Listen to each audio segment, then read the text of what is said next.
तो चलिए शुरुआत करते हैं एक ड्रामा की जिसका नाम है लाइफ ऑन मार्स। ड्रामा की शुरुआत में आपको देखने को मिलता है कि एक छोटा बच्चा ट्रेन की पटरी पर दौड़ रहा होता है और उसका नाम होता है हान तेजू। ऐसे ही भागते भागते हान तेजू एक गोडाउन पहुंचता है। वहां पर उसे एक लड़की की लाश दिखाई देती है, साथ ही में एक बेसबॉल की बॉल भी दिखाई देती है गिरती हुई। अचानक से फोन रिंग होने की आवाज आती है। फिर हान तेजू की नींद खुल जाती है और ये सब देख रहा होता है वो अपने ड्रीम में। हान तेजू उठता है और वो देखता है कि वो फोन उसकी मॉम का होता है। फिर वो कॉल पिक करता है। हान तेजू की मॉम बोल रही होती है कि तुम्हारे फादर की डेथ एनिवर्सरी आने वाली है। हान तेजू कैलेंडर की ओर देखकर हाँ बोलता है। फिर उसकी मॉम बोल रही होती है कि अगर तुम बिजी हो तो फिर तुम्हें आने की कोई जरूरत नहीं है। मुझे पता है ये जगह काफी दूर है। मैं तुम्हारी आंट के साथ तुम्हारे फादर के लिए एक रिचुअल कर रही हूँ। तुम उसकी चिंता मत करना, तुम्हारे फादर ये सब समझ जाएंगे। हान तेजू मना करता है और बोल रहा होता है कि मैं वहां पर पहुंच जाऊंगा। काफी टाइम से आपसे और आंट से मैं मिला नहीं हूँ। ये कहकर वो कॉल कट कर देता है। फिर वो एक फोटो देख रहा होता है जिसमें कि वो अपने फादर और अपनी मदर के साथ होता है बचपन में। हान तेजू एक लेफ्टिनेंट होता है और वो एक फॉरेंसिक डॉक्टर के तौर पे काम कर रहा होता है। कुछ देर बाद वो रेडी होकर सियोल मेट्रोपॉलिटन पुलिस एजेंसी में पहुंच जाता है। एजेंसी में पहुंचने के बाद जब हान तेजू अंदर जा रहा होता है तो फिर वो देखता है कि वहां पर एक क्रिमिनल ने अपने हाथ में खाली बोतल ले रखी होती है और वो पुलिस वालों को डरा रहा होता है। हान तेजू क्रिमिनल के पास जाता है, तभी वो क्रिमिनल हान तेजू के हाथ पे वो कांच की बोतल फोड़ देता है। फिर हान तेजू उसे पीटता है और वहीं जमीन पर गिरा देता है। उसके गिरने के बाद डिटेक्टिव उसे अरेस्ट कर लेते हैं। हान तेजू कुछ भी नहीं कहता और वो चुपचाप ऊपर की ओर जा रहा होता है। तो फिर जो डिटेक्टिव अरेस्ट कर रहे होते हैं और बोल रहे होते हैं क्या तुम्हें पता है कि ये कौन है। दूसरा डिटेक्टिव कह रहा होता है क्या तुम्हें नहीं पता ये विसल ब्लोअर है। पहला डिटेक्टिव बोलता है हाँ मैंने इसके बारे में सुना है। इसके बाद हान तेजू फॉरेंसिक लैब में जाता है और वहां पर कुछ रिसर्च कर रहा होता है। रिसर्च होने के बाद जब रिजल्ट आता है तो फिर वो अपने आप को रिकॉर्ड करके उस एविडेंस के बारे में बता रहा होता है। फिर अचानक से चिल्लाने की आवाज आती है और एक पर्सन बोल रहा होता है कि हान तेजू कहाँ पर है। हान तेजू डिस्टर्ब हो जाता है और वो बाहर चला जाता है। दूसरी ओर एक प्रोसिक्यूटर जिसका नाम होता है जंग संग योंग, वो भी एजेंसी में आ रही होती है। तभी वहां पर चीफ इंस्पेक्टर पहुंच जाते हैं और वो उसे रोकर उसका हालचाल पूछ रहे होते हैं। फिर इसके बाद वो सारे साथ में अंदर जा रहे होते हैं। अंदर पहुंचकर वो देखते हैं कि वहां पर एक डिटेक्टिव ने हान तेजू का कॉलर पकड़ रखा होता है और बोल रहा होता है कि ये सब तुमने ही किया है। तुम्हारी वजह से मैं डिसिप्लिनरी एक्शन फेस कर रहा हूँ। तुमने ये पहले भी किया है। क्या तुम्हें शर्म नहीं आती कि तुम अपने साथी डिटेक्टिव को ऐसे स्टैप कर रहे हो पीछे। हान तेजू कहता है तुम्हारे बारे में क्या, तुमने भी तो एक इनोसेंट मैन को जेल भिजवा दिया। एज अ पुलिस ऑफिसर क्या ये राइट चीज है। तुम्हारी वजह से ली योंग ने 3 साल प्रिजन में गुजारे हैं और जो तुम पे एक्शन लिया जा रहा है उसका ये आधा भी नहीं है। ये कहकर वो अपना कॉलर छुड़ाता है और बोल रहा होता है कि किसी की गवाही पे तुम्हें किसी को क्रिमिनल नहीं बनाना चाहिए। कब तक तुम ओल्ड फैशन तरीकों से ये सब करते रहोगे। ये कहकर वो जाने जाता है। तभी डिटेक्टिव बोलता है क्या तुम वही रीजन इन्वेस्टिगेशन यूनिट से हो। क्या तुम्हें लगता है कि तुम अभी भी RIU के एस हो। तुम्हें चुपचाप यहाँ पर रहना चाहिए क्योंकि तुमने अपनी फैमिली को बिट्रे किया है। हान तेजू कुछ भी रिएक्ट नहीं करता और वहां से बाहर चला जाता है। प्रोसिक्यूटर से योन भी इसके पीछे जा रही होती है और बोल रही होती है कि तुम जहां भी जाते हो तुम्हें नफरत मिलती है, तुम बिल्कुल भी नहीं बदले हो। मेरा गैस ठीक था कि लोग इतनी जल्दी नहीं बदलते हैं। हान तेजू कुछ भी नहीं कहता और वो चुपचाप अपनी कार में बैठ जाता है। कार में बैठने के बाद सेयोन बोल रही होती है कि तुम अभी भी लोगों को इग्नोर करते हो जब वो तुमसे बात करते हैं। ये कहकर वो भी हान तेजू की कार में बैठ जाती है। हान तेजू पूछ रहा होता है कि अब तुम क्या चाहती हो। हान तेजू कहता है फिर बोलो। सेयोन मना करती और बोल रही होती है कि हम 1 साल से नहीं मिले, तुम इतनी जल्दबाजी क्यों है। वैसे भी तुम अकेले लंच करने वाले हो, क्यों ना तुम एक जगह पर चलो, मुझे एक जगह मालूम है। हान तेजू कह रहा होता है कि तुम अभी भी सेल्फ सेंटर्ड हो। सेयोन मुस्कुराते हुए बोलती है इसी वजह से तुमने मुझे डेट किया था। फिर हान तेजू कहता है ऐसा कुछ भी नहीं है, इसकी वजह से हमारा ब्रेकअप हुआ था। कुछ देर बाद सेयोन हान तेजू को एक क्राइम सीन पर लेकर जाती है। वहां पर पहुंचने के बाद हान तेजू सेयोन से बोल रहा होता है कि ये बहुत ही अच्छा रेस्टोरेंट है, उसे ऐसा टॉन्ट मार रहा होता है। फिर वो दोनों ग्लव्स पहनते हैं और अंदर जाकर इन्वेस्टिगेशन कर रहे होते हैं। हान तेजू वहां पर एक फोटो देखता है। सेयोन उसे बता रही होती है कि जो यहाँ की विक्टिम है उसका नाम है ली संग ही। ये पास ही की फैक्ट्री में काम करती है और सिविल सर्विस की तैयारी कर रही है। तुमने सुना होगा मैनिक्योर मर्डर केस के बारे में। हान तेजू कहता है हाँ मैंने इस केस के बारे में सुना है। इसमें जो मर्डर है वो विक्टिम का मैनिक्योर करता है उसे मारने के बाद। सेवन बोल रही होती है कि 6 लोग पहले ही मारे जा चुके हैं और ली संगी सातवीं है।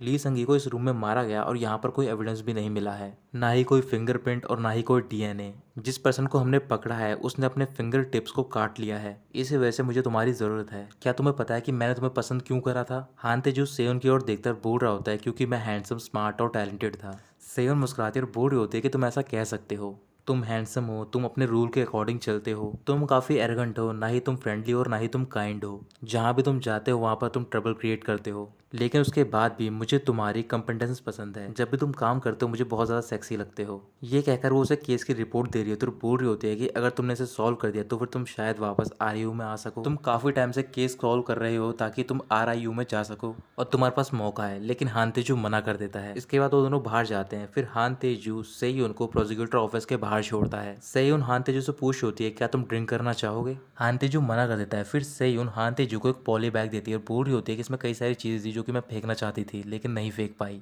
हान तेजू पॉली बैग देखता है और उसके अंदर एक बॉक्स मिलता है सर्कुलर। फिर वो बॉक्स को ओपन करता है और वो देखता है उसमें कई सारे छोटे खिलौने होते हैं और एक बेसबॉल की बॉल होती है और उस पर एक स्टिकर होता है हेटी टाइगर्स का। हान तेजू बॉल को पकड़ता है और मुस्कुराने लग जाता है। फिर सेयुन बोल रही होती है कि तुम थैंकफुल फील कर रहे हो ना। हान तेजू हाँ कहता है और बोल रहा होता है मुझे लगा था कि मैंने ये सब खो दिया है। ये बॉल 1988 के गेम की है, हेटी अगेंस्ट सैमसंग। तब मुझे ये मिली थी, या फिर मैं ऐसा कहूँ मेरे फादर ने ला के मुझे दी थी। उन्होंने बहुत ज़्यादा मेहनत की थी और वो खिलाड़ियों की बस पे लटके हुए थे इस चीज़ के लिए। सेहन बोल रही होती है कि तुम्हें बेसबॉल इतना पसंद था तो फिर जब हम डेट कर रहे थे हम दोनों बेसबॉल गेम देखने क्यों नहीं गए। हानतेजू कहता है कि उस दिन के बाद मुझे बेसबॉल से नफरत हो गई। फिर वहाँ पर सेयुन का पार्टनर डिटेक्टिव जो पहुंच जाता है और वो उसे बुला रहा होता है। इस वजह से सेयुन वहाँ से चली जाती है। रात को हानतेजू अपने घर पे होता है और वहाँ पर वो मैनिक्योर केस की सारी डिटेल्स देख रहा होता है। सारी फॉरेंसिक रिपोर्ट देखने के बाद उसे पता चलता है कि वहाँ पर कोई भी ब्लड, सलाइवा, फिंगरप्रिंट या फिर डीएनए के निशान नहीं मिले होते। फिर वो एक एक करके विक्टिम की फोटोज देख रहा होता है। तभी एक फोटो आती है जिसमें कि विक्टिम का हाथ होता है और उस पर नेल पॉलिश लगी हुई होती है रेड कलर की। हानतेजू हैरान हो जाता है क्योंकि उसने ऐसा ही सेम हाथ अपने सपने में भी देखा होता है। फिर वो परेशान हो जाता है और कुछ देर बाद वो सेन को कॉल करता है और बोल रहा होता है कि मैंने ये केस पढ़ लिया है, मैं इस पर एविडेंस निकालूंगा। अगली सुबह वो ली संगी यानी कि विक्टिम के घर पे पहुंच जाता है और वहां पर एविडेंस इकट्ठा कर रहा होता है। एविडेंस इकट्ठा करने के बाद वो उनकी रिपोर्ट निकालता है और कुछ दिन बाद उस केस का ट्रायल होता है। सारे एविडेंस लेकर हान तेजू कोर्ट पहुंच जाता है ट्रायल के लिए। वहां पर उसकी मुलाकात सेयुन से होती है। सेयुन हान तेजू के करीब जाती है, फिर उसकी टाई ठीक करके बोल रही होती है कि अब तुम सेक्सी लग रहे हो, और ये कहकर वो कोर्ट में चली जाती है। उसके जाने के बाद हान तेजू के पास एक फोरेंसिक एनालिस्ट का रिजल्ट आता है। अंदर ट्रायल स्टार्ट हो गया होता है। तभी एक ऑफिसर बाहर आता है और वो हानतेजू को अंदर बुलाता है एविडेंस लेकर। हानतेजू आता है और सबको एविडेंस दिखा रहा होता है और बता रहा होता है कि कैसे किम इन सुक यानी कि उस सीरियल किलर ने ली संगी को कैसे मारा। हानतेजू कह रहा होता है कि किम मिन सोक ने ली संगी को गला दबाकर मारा और उसके मारने के बाद उसका पूरा मैनिक्योर किया। ली संगी के घर पे कुछ सीमेंट के ट्रेसेस मिले हैं क्योंकि किम मिन सोक एक सीमेंट फैक्ट्री में काम भी करता है। तभी किम मिन सोक का लॉयर खड़ा होता है और वो बोल रहा होता है कि अगर तुम उस डस्ट की बात कर रहे हो तो फिर वो कहीं भी मिल सकती है। क्या तुम्हें कोई ब्लड, डीएनए या फिंगरप्रिंट मिले हैं डिफेंडेंट के। वहीं पर किम मिन सोक बैठा होता है और वो अपने हाथ दिखाता है और उसके हाथ पूरी तरीके से कटे हुए होते हैं। लॉयर कह रहा होता है कि तुम्हें डस्ट के अलावा कोई भी एविडेंस नहीं मिला है। हानतेजू कह रहा होता है मैंने कहा है कि मुझे डीएनए, ब्लड और फिंगरप्रिंट नहीं मिले हैं, लेकिन मैंने ऐसा नहीं कहा कि इनके अलावा वहां पर कुछ और नहीं था। एक क्रिमिनल कुछ ना कुछ छोड़ जाता है। हर किसी की पर्सन की जो फिंगर्स की पोर होती है उन सब में एक फ्लूइड होता है जिसमें कि फैट और प्रोटीन होता है, वो भी फिंगरप्रिंट की तरह ही होता है। और मैंने उन सब का फॉरेंसिक लैब रिजल्ट निकाला है और वो सब किम इन सुक से मैच खाता है। ये सारे एविडेंस देखने के बाद जज डिफेंडेंट वकील से पूछा होता है क्या तुम्हें कुछ कहना है। वकील मना करता है और सेयुन मुस्कुराकर हान तेजू की ओर देख रही होती है। इसके बाद जज हान तेजू को वहां से जाने के लिए कह रहे होते हैं। हान तेजू नहीं जाता और वो जज से बोल रहा होता है मुझे ऐसा लगता है कि एविडेंस नंबर 2, 4 और 5 में कुछ गड़बड़ी है। एविडेंस से पता चलता है कि वहां पर कई सारे लोगों के डीएनए मिले हैं लेकिन वहां पर डिफेंडेंट किम मिन सोक का कोई भी डीएनए नहीं मिला है। सारे लोग चौंक जाते हैं। फिर जज पूछा होता है क्या तुमने उन्हें आइडेंटिफाई किया है। हानतेजू हाँ कहता है और बोल रहा होता है कि मैंने रिपोर्ट निकलवाई है और वो सारे डीएनए क्रिमिनल के हैं, लेकिन उन सारे क्रिमिनल की बहुत साल पहले ही मौत हो गई है। तभी किम मिन सोक का लॉयर खड़ा था और बोल रहा होता है कि आप देख सकते हो एविडेंस में कोई भी इंटेग्रिटी नहीं है। थोड़ी देर के लिए जज उस कोर्ट को एडजर्न कर देता है। हानतेजू सेयुन के साथ बाहर होता है और बोल रहा होता है कि कुछ ना कुछ गड़बड़ है, इतनी आसानी से कोई भी एविडेंस को कंटेमिनेट नहीं कर सकता है। सेयुन गुस्से में पूछ होती है तुम्हें कब पता चला। फिर हानतेजू बता रहा होता है कि मुझे ट्रायल से जस्ट पहले पता चला और मेरे पास टाइम नहीं था तुम्हें बताने का। सेजुन गुस्से में कह रही होती है कि अगर तुम में जरा भी फेथ होती मेरे लिए तो फिर तुम मुझे बता देते, तुम आज भी उतने ही सेल्फिश हो। ये कहकर वो चली जाती है। फिर अगले दिन दोबारा उस ट्रायल का स्टार्ट किया जाता है। अगले दिन जो सारे एविडेंस को देखते हुए बता देता है कि जितने भी एविडेंस है वो सारे इंटीग्रेट नहीं है। इसी वजह से जो किम मिन सुक है उसे रिहा करा जाता है।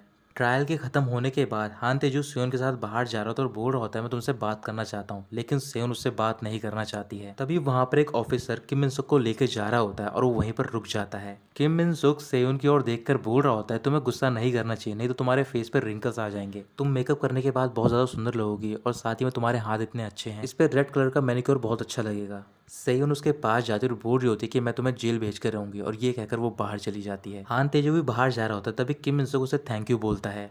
हान तेजू कह रहा होता है कि मैंने ये सब तुम्हारे लिए नहीं किया है। किम मिन सुक कह रहा होता है कि तुम लेफ्टिनेंट हान तेजू हो ना, क्या हम पहले कभी मिले हैं? तुम बहुत ज़्यादा फैमिलियर लगते हो मुझे। हान तेजू को कुछ भी समझ नहीं आता और वो बाहर चला जाता है। वो सेयोन को रोकने की कोशिश कर रहा होता है, लेकिन सेयोन अपनी कार स्टार्ट करके वहाँ से चली जाती है। रात को हान तेजू अपने घर पे होता है और वो ड्रिंक करने के बाद वहीं पर सो जाता है। फिर उसे फ़ोन रिंग होने की आवाज़ सुनाई देती है और वो उठता है। जब तक वो फ़ोन के पास पहुंचता है वो देखता है कॉल कट हो गया होता है, उस पर कई सारे सेयोन के मिस कॉल होते हैं। अचानक से उसके डोर पे नॉक होता है और वहाँ पर डिटेक्टिव जो आया होता है उससे मिलने के लिए। वो डोर ओपन करने जा रहा होता है और साथ ही में सेयोन को कॉल कर रहा होता है। डोर ओपन होने के बाद डिटेक्टिव जो बता रहा होता है कि सेयोन गायब हो गई है। हान तेजू कॉल करता है, उसका कॉल भी नहीं लगता। फिर वो दोनों उस जगह पर जाते हैं जहाँ पर आखिरी बार सेयोन का नंबर ट्रेस हुआ होता है और वहीं पर उसकी कार भी होती है। हान तेजू कार चेक कर रहा होता है, डिटेक्टिव जो बता रहा होता है कि सेयोन का फ़ोन ऑफ है और उसका आप ट्रैक भी नहीं कर पा रहे हैं फ़ोन। मैंने पास ही के कैमरे भी चेक किए हैं और यहाँ पर 30 मिनट पहले एक्सीडेंट से किम मिन सुक भी इसी रोड पर था। हान तेजू अपना फ़ोन देख रहा था, उस पे सेयोन के कुछ वॉइस मेल होते हैं। जब उन्हें ओपन करता है तो फिर सेयोन बोल रही होती है, तुम बिल्कुल ठीक कह रहे थे, कुछ ना कुछ गड़बड़ है, मुझे माफ़ कर दो, लेकिन जब तुम उठना मुझे कॉल करना। तभी पुलिस ऑफिसर को पता चलता है कि पास ही के एक टोल गेट से किम मिन सुक गुजरा है अपने व्हीकल से। फिर वो सारे उसी टोल गेट की ओर निकल पड़ते हैं। तभी पता चलता है कि वो एक पास ही के इंसक टोल गेट से गुजरा है और वो सारे इंसक पहुंच जाते हैं। इंसक के एक रोड पर उन्हें किम मिन सुक की कार मिलती है, लेकिन उस कार में कोई भी नहीं होता। फिर वो सारे अलग अलग होकर वहां पर किम मिन सुक को ढूंढ रहे होते हैं आसपास की गलियों में। ऐसे ही ढूंढते हुए हान तेजू को एक गेट पर कुछ ब्लड के निशान मिलते हैं और वो डोर ओपन करने जा रहा होता है। तभी पीछे से आवाज आती है कि किम मिन सुक यहाँ से भाग रहा है। हान तेजू उसी डायरेक्शन में जाता है और वो देखता है कि वहां पर किम मिन सुक खड़ा होता है और उसे देखकर उसने मास्क लगा लिया होता है। किम मिन सुक भागना स्टार्ट कर देता है और हान तेजू उसका पीछा करने लग जाता है। काफी देर तक पीछा करने के बाद हान तेजू किम मिन सुक को पकड़ लेता है और उससे पूछ रहा होता है कि सेयुन कहाँ पर है।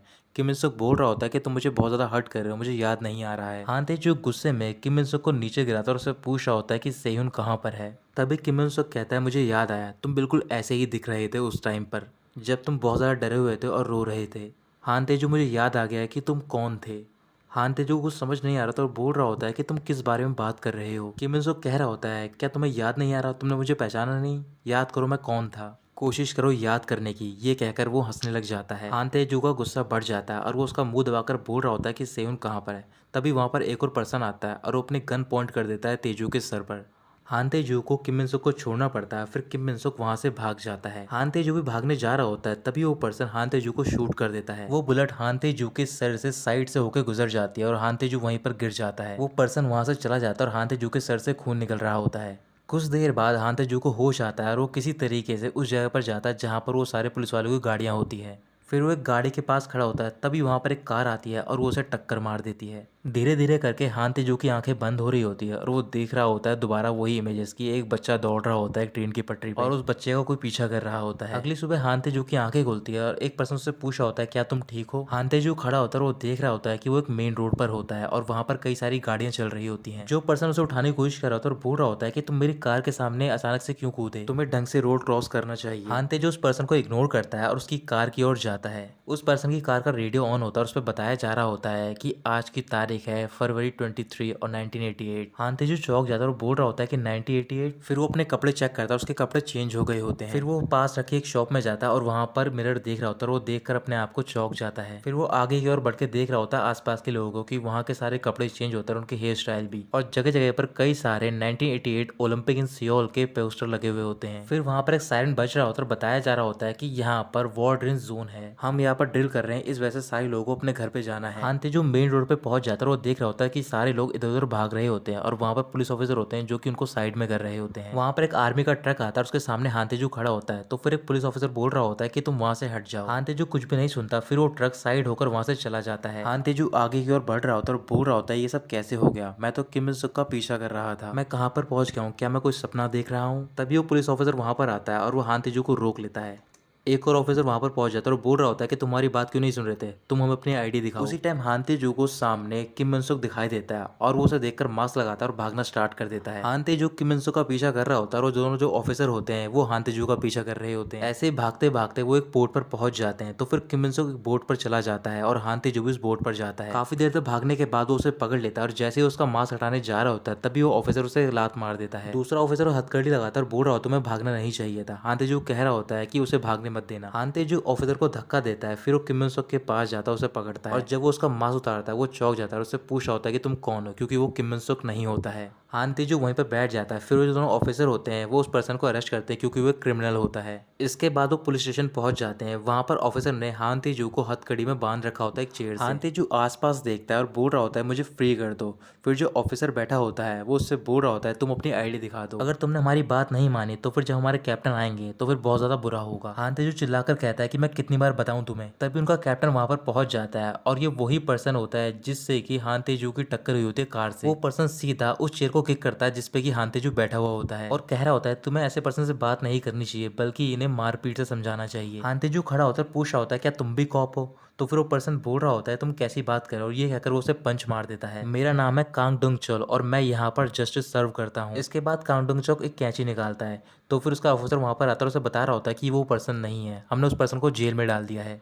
डोंगचल पूछ रहा होता है फिर ये कौन है? ऑफिसर बता रहा होता है कि हम इसे यहाँ पर इसलिए लाए क्योंकि ये अपनी आईडी नहीं दिखा रहा था। हान तेजू डोंगचल के सामने खड़ा हो जाता है। फिर डोंगचल बोल रहा होता है कि तुम्हें पहले बताना चाहिए था, तुम आखिर हो कौन? तो फिर हान तेजू कहता है कि मैं एक कॉप हूँ। डोंगचल पूछता है कौन से डिस्ट्रिक्ट से? फिर हान तेजू बोल रहा होता है कि मैं सियोल मेट्रोपोलिटन पुलिस एजेंसी से हूँ, मैं लेफ्टिनेंट हान तेजू हूँ और मैं फॉरेंसिक साइट डिपार्टमेंट में काम करता हूँ। डोंगचल कह रहा होता है अच्छा तुम डिटेक्टिव हो। फिर हान तेजू बोल रहा होता है कि तुम मुझे अभी फ्री कर दो। वो सारे हंसने लग जाते हैं, बोल रहे होते हैं कि तुम कौन से सियोल मेट्रोपोलिटन एजेंसी की बात कर रहे हो, अगर तुम्हें झूठ बोलना है तो फिर सही तरीके से झूठ बोलो। यहाँ पर सियोल मेट्रोपोलिटन नहीं बल्कि सियोल सिटी पुलिस एजेंसी है। तुम आए कहाँ से हो? तुम दिखते हो तो बिल्कुल ठीक हो। हान तेजू गुस्से में चेयर उठाता है, बोल रहा होता है कि मैं एक डिटेक्टिव हूँ। वो सारे ऑफिसर थोड़ा घबरा जाते हैं और पीछे हट जाते हैं। डोंगचल अपनी घड़ी उतारकर बोल रहा होता है काफी टाइम हो गया मुझे किसी को पीटे हुए। ये कहकर वो पंच मारने जा रहा होता है। तभी हान तेजू उसका हाथ पकड़ लेता है और बोल रहा होता है कि अगर तुमने ऐसा दोबारा किया तो फिर मैं चुपचाप नहीं बैठूंगा। कांग डोंगचल अपने ऑफिसर से बोलता है कि तुम उसकी हथकड़ी खोलो, मैं देखना चाहता हूँ ये क्या करेगा। जैसे ऑफिसर हान तेजू की हथकड़ी खोलते हैं तभी डोंगचल उसे पंच मारता है और साथ ही में किक मारकर गिरा देता है। इसके बाद वो लगातार उसे पीटते ही जा रहा होता है। तभी हान तेजू उसका पैर पकड़ता है और वो उसे गिरा देता है। जब हान तेजू गिरा होता है उसके जेब में से एक लेटर गिर गया होता है।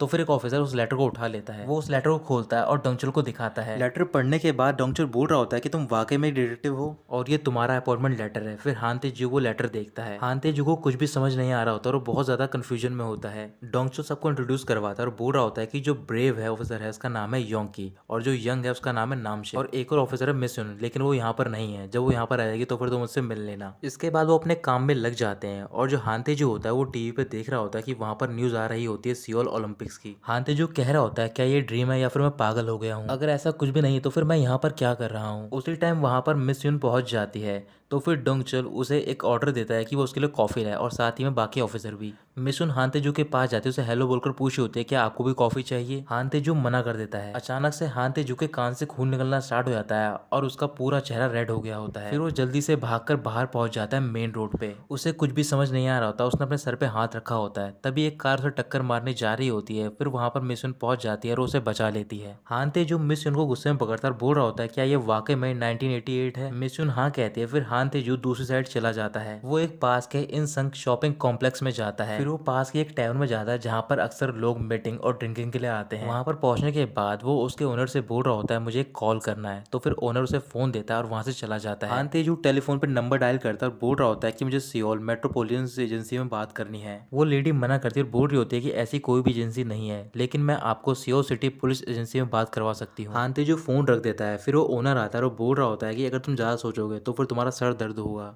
तुम्हें ऐसा लग रहा होगा कि तुम आसमान से गिरे हो, क्योंकि मुझे भी ऐसा लगता है। डिटेक्टिव जो भी यहाँ पर पहली बार आता है वो भी ऐसे एक्ट करता है। हान तेजू पूछ रहा होता है तुम्हें कैसे पता मैं डिटेक्टिव हूँ? तो फिर वो बोलता है मैं तुम्हें देखकर बता सकता हूँ, ये इंसान जगह ही ऐसी है, लेकिन तुम्हें सिर्फ एक पर्सन से बच के रहना है जिसका नाम है डोंगचल। उसी टाइम डोंगचल वहां पर पहुंच जाता है और वो हान तेजू से बोल रहा होता है तुम भी काफी अजीब हो, तुम्हारा पहला दिन है और तुम यहाँ पर दिन में ड्रिंक कर रहे हो। हान तेजू के सामने एक बॉटल रखी होती है तो फिर वो अपना ग्लास फिल करता है। जैसे वो ग्लास को लेने जा रहा होता है तभी डोंगचल उस ग्लास को ले लेता है। ड्रिंक करने के बाद पूछ रहा होता है कि तुम्हारा क्या रीजन है कि तुम यहाँ पर आए हो? तुम्हें यहाँ पर बिना किसी नोटिस के भेजा गया है और तुम मेरे किसी भी क्वेश्चन का जवाब नहीं दे रहे हो। हान तेजू चिल्लाकर बोल रहा होता है कि मैं भी ये बात जानना चाहता हूँ मैं यहाँ पर क्यों आया हूँ। ये कहकर वो दोबारा अपना ग्लास फिल करता है, लेकिन दोबारा से डोंगचल उस ग्लास को ले लेता है और ड्रिंक कर लेता है। डोंगचल कह रहा होता है तुम्हें अपने घर जाना चाहिए। फिर वो मिस युन के पास ले जाता है और मिस युन हान तेजू को उसके घर पे लेकर जाती है जो कि उसे अलाउड हुआ होता है। मिस युन घर दिखाने के बाद वहां से जा रही होती है तभी हान तेजू से रोकता है, बोल रहा होता है कि मैं तुम्हें क्या कहकर बुलाऊं? मिस युन बोल रही होती है कि जो भी आपका मन हो। फिर हान तेजू पूछ रहा होता है क्या तुम्हारा कोई नाम नहीं है? मिस युन अपना नाम बताती है कि मेरा नाम है युन ना योंग।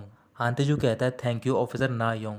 नायोंग बहुत ज़्यादा सरप्राइज होती है और बोल रही होती है कि आपको एक बार हॉस्पिटल जाना चाहिए, और ये कहकर वो बाहर चली जाती है। बाहर जाकर वो रुकती है और मुस्कुराकर वहाँ से चली जाती है। हान तेजू पास में रखे हुए टीवी को ऑन करता है और कई सारे प्रोग्राम देख रहा होता है चेंज कर करके। ऐसे ही चेंज करते करते जो टीवी का नॉब होता है वो निकल जाता है और चैनल नहीं आ रहे। इस वजह से कुछ देर बाद वो सो जाता है। जब उसकी आंख खुलती है रात को तो फिर वो देखता है कि उस टीवी पे एक सीरियल चल रहा होता है। उसमें एक इंस्पेक्टर बोल रहा होता है रिलेटिव हान तेजू एक प्रॉब्लम है, क्या वो कभी उठ पाएगा। हान तेजू को ऐसा लग रहा होता है कि वो इंस्पेक्टर उससे बात कर रहा होता है। फिर इंस्पेक्टर बोल रहा होता है क्या तुम मुझे सुन पा रहे हो। डॉक्टर ने कहा है कि तुम्हारे दिमाग पे क्रिटिकल डैमेज हुआ है, लेकिन जो सोल होती है वो हमेशा बॉडी के साथ नहीं रहती है, तुम गिव अप नहीं कर सकते हो। ये कहकर वो उस सीन से वहां से चला जाता है। टीवी को ठोक रहा था और बोल रहा होता है कि तुम यहाँ से कहीं मत जाओ। वो टीवी दोबारा खराब हो जाता है और हान तेजू वहीं पर बेहोश हो जाता है। सुबह हान तेजू उठता है और वो देखता है उसे सेवन उठा रही होती है और वो कोर्ट रूम के बाहर बैठा होता है। हान तेजू सेवन को पकड़ता और बोल रहा होता है कि क्या ये ड्रीम नहीं है। सेवन बोल रही होती है तुम कैसी बात कर रहे हो, तुम यहाँ पर एविडेंस लेकर आए हो। फिर हान तेजू अपने गर्दन पे हाथ रखकर बोल रहा होता है कि मेरे सूट में कुछ है। वो अपना सूट चेक करता है और सूट में से उस टीवी का नॉब मिलता है। नॉब को देखते ही वहां से सेयुन गायब हो जाती है और वो वहां पर अकेला खड़ा होता है। रियलिटी में वो ये सब ड्रीम में देख रहा होता है। डोंगचल हानतेजू के घर पे जाता है और वो उसे उठाकर बोल रहा होता है कि तुम अभी तक सो रहे हो, क्या तुम्हें पता है कि यहाँ पर एक क्राइम हो गया है। फिर वो उसकी जैकेट देता है और वो दोनों क्राइम सीन पर जाते हैं। क्राइम सीन पर पहुंचने के बाद डोंगचल योंकी से पूछ रहा होता है क्या तुम्हें पता चला कि विक्टिम कौन है। योंकी बता रहा होता है कि ये वही विक्टिम है जो कि कॉफी शॉप गर्ल थी। हान तेजू भी बाहर निकलता है और वो डोंगचोल के साथ क्राइम सीन पर जाता है जहां पर उस विक्टिम की डेड बॉडी पड़ी हुई होती है। हान तेजू उस लड़की की डेड बॉडी देख रहा होता है और वो देखता है कि उसके हाथ पर रेड कलर की नेल पॉलिश लगी हुई याद आता है कि उसने सेम नेल पॉलिश उस फोटो में भी देखी होती है और वो ये देखकर चौंक जाता है। तो दोस्तों यही खत्म होता है ये एपिसोड।